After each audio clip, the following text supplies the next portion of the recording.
நேற்றைய தினம் 1983ஆம் ஆண்டு நடந்த இந்த கழுஜூலை நாளை வெள்ளையடிக்கும் நிறமாக எங்களுடைய இளங்குமரன், எங்களுடைய அமைச்சர் சந்திரசேகர் உட்பட தெற்கிலிருந்து யாழ்ப்பாணத்திலே புகையிரத்தில் இறங்கி வந்து ஒரு விழா ஒன்றை கொண்டாடி இருந்தார். சிங்கள தமிழ் பிரச்சனை என்பது நான் நினைக்கிறேன் 1970ஆம் ஆண்டுகளிலே தமிழ் மாணவர்கள் அதிகமாக பல்கலைக்கழகங்களுக்கு போகின்றார் என்கின்ற முக்கியமான பிரச்சனை தொடர்பாகத்தான் 1970ஆம் ஆண்டுகளிலே இந்த சிங்கள தமிழ் பிரச்சனை உருவாக்கும். எங்களுடைய தமிழினம் சிறிதாக கொலை செய்யப்பட்டு அடக்கப்பட்டு 74ஆம் ஆண்டு நாங்கள் வடக்கு கிழக்கை இணைத்து தமிழீழம் என்கிற ஒரு கோட்பாட்டை கொண்டு வந்து அதன் பிறகு 83ஆம் ஆண்டு எங்களை ஓட இந்த கொழும்பிலே கொளுத்தினார்கள் டயர் போட்டு.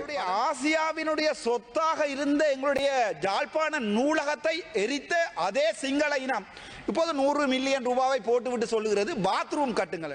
கருப்பு ஜூலையை வெள்ளையடிப்பு செய்ய இந்த அரசாங்கம் முயற்சி செய்கிறது என நாடாளுமன்ற உறுப்பினர் அர்ஜுனா ராமநாதன் தெரிவித்துள்ளார். மேலும் தமிழர்களின் துயர் படிந்த நாளான கருப்பு ஜூலை தினத்தில் தென்னிலங்கையிலிருந்து ஆட்களை யாழிற்கு அழைத்து வந்து நாடாளுமன்ற உறுப்பினர் விழா எடுத்துள்ளார் எனவும் கடுமையாக விமர்சித்துள்ளார்.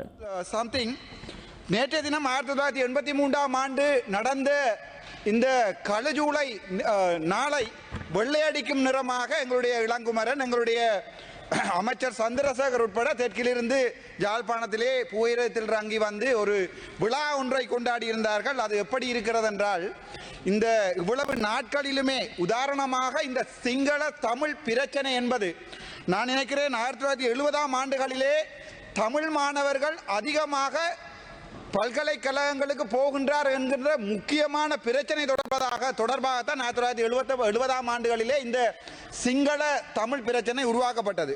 அப்போது அந்த டிஸ்ட்ரிக்ட் கோட்டா அடிப்படையில் அனுப்பப்படாமல் மாணவர்கள் மெரிட் முறை மூலம் கேம்பஸுக்கு அனுப்பும் போது உங்களுக்கு தெரியும், பாராளுமன்றத்திலே நீங்கள் போய் பார்த்தால் தெரியும், விக்கிபீடியாவில் அடித்து பாருங்கள், முதல் இந்த பாராளுமன்றத்திலே சபாநாயகர் வந்தவர் ஒரு தமிழர்.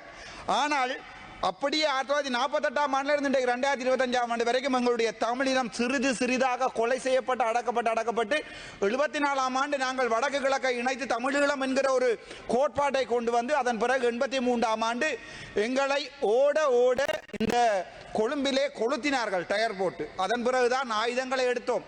ஆனால் நீங்களும் ஆயுதம் எடுத்த ஒரு சமூகம், நாங்களும் ஒரு ஆயுதம் எடுத்த சமூகம். ஆனால் இந்த நாட்டிலே ஒரு தீவிரவாத அமைப்பு என்று சொல்லப்பட்டது அரசியல் செய்து ஜனாதிபதியாகவும் இருக்கிறது. நாங்கள் இப்போது தீவிரவாதிகளாக இப்போவும் முத்திரை கொத்தப்பட்டு கொண்டிருக்கிறோம். அது இன்றைய ஜனாதிபதியினுடைய உரை ஒன்றிலே முக்கியமான விடயம் ஒன்றை கவனிக்கணும். ஜனாதிபதி அவர்கள் சொல்லியிருந்தார், இதில் சிங்கள டிரான்ஸ்லேஷன் தமிழ் மக்களுக்கு வாழ்க்கையில் போய் சேராது. தமிழ் மக்களுக்கு இவர்களுடைய பாராளுமன்றத்தில் கதைக்கிற விடயங்கள் ஒருபோதுமே போய் சேராது. அதில் ஒரு பகுதியை சொல்லுகிறேன். ஜனாதிபதி அவர்கள் சொல்லியிருந்தார், உங்களுடைய பிள்ளைகள் யாராவது தேசிய பாடசாலையில் இருந்து சாதாரண பாடசாலையில் படிப்பதற்கு உங்களால் விட முடியுமா என்று ஜனாதிபதி அவர்கள் கேட்டிருந்தார்.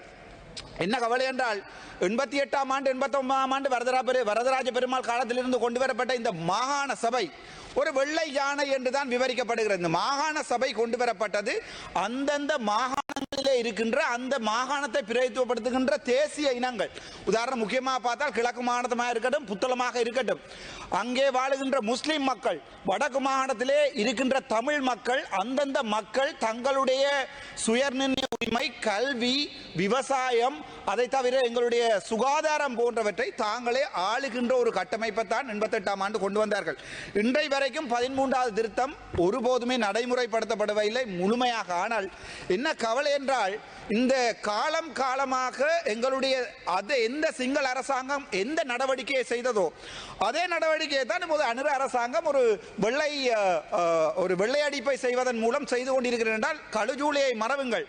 எங்களுடைய ஆசியாவினுடைய சொத்தாக இருந்த எங்களுடைய யாழ்ப்பாண நூலகத்தை எரித்த அதே சிங்கள இனம் இப்போது 100 மில்லியன் ரூபாவை போட்டுவிட்டு சொல்லுகிறது பாத்ரூம் கட்டுங்கள் என்று. நான் டிசிசி மீட்டிங்கு நேரே வருகிறேன்.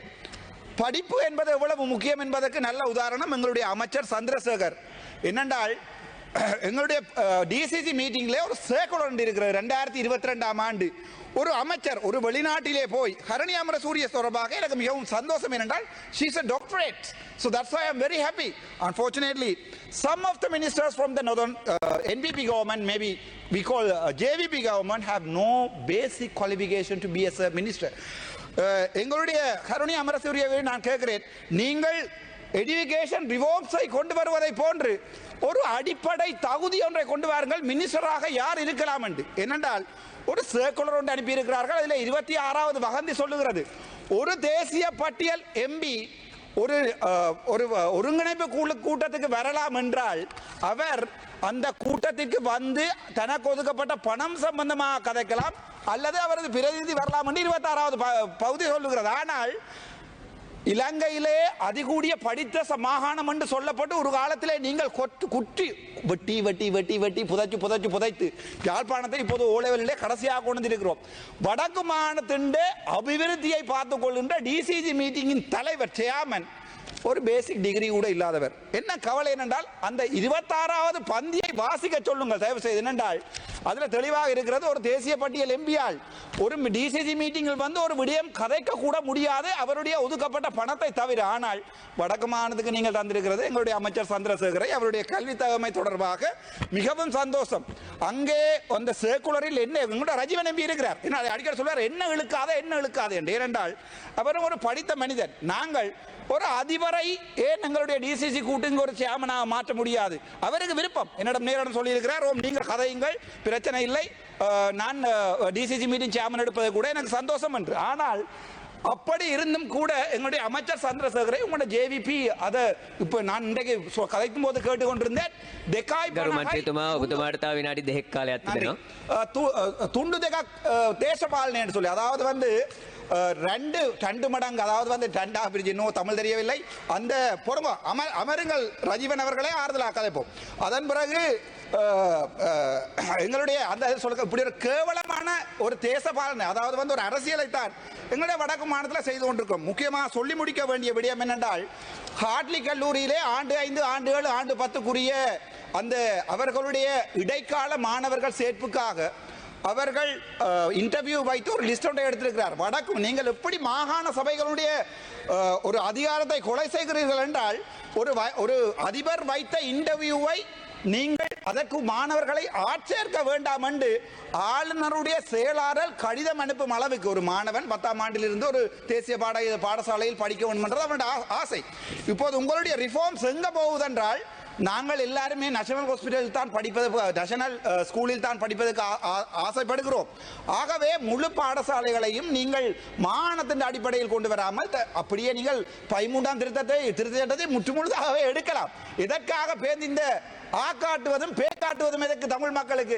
நீங்கள் முற்றுமுழுதாக 13ஆம் திருத்த சட்டத்தை அவ்வளவே எடுத்து விடலாம். அந்த ஹார்ட்லி காலேஜ் மட்டுமல்ல, வேம்படி பாடசாலையிலே ஆண்டு 7 சேர்ப்பிலே ஒரு மாணவி தற்போது மனநிலைக்கு பேர் சொன்னால் பாவம், அதனால் சொல்லவில்லை, மனநிலை பாதிக்கப்படும் அளவிற்கு வடக்கு மாகாணத்திலே ஆட்சேர்ப்பு மாணவர்கள் சேர்ப்பிலே பாரிய ஊழல் இருக்கிறது. என்னை பொறுத்த வரைக்கும் நான் மிகவும் பண்பாகவும் அன்பாவுடன் கேட்டுக்கொள்வது, உங்களுடைய அரசியலை தவிர்த்து எங்களுடைய ரஜீவன் எம்பி போன்ற படித்த, அவர் இப்போது எழுப்பி சொல்லுவார் நான் கேட்கவில்லை என்று, அதற்காக எழுப்பி நிற்கிறார். ரஜீவன் எம்பி போன்ற ஒரு படித்த ஆசிரியர்களை, அதிபர்களை டிசிசி மீட்டிங்கு விடுங்கள். அங்கே நாங்கள் அபிவிருத்திகளை பற்றி கதைக்கிறோம்.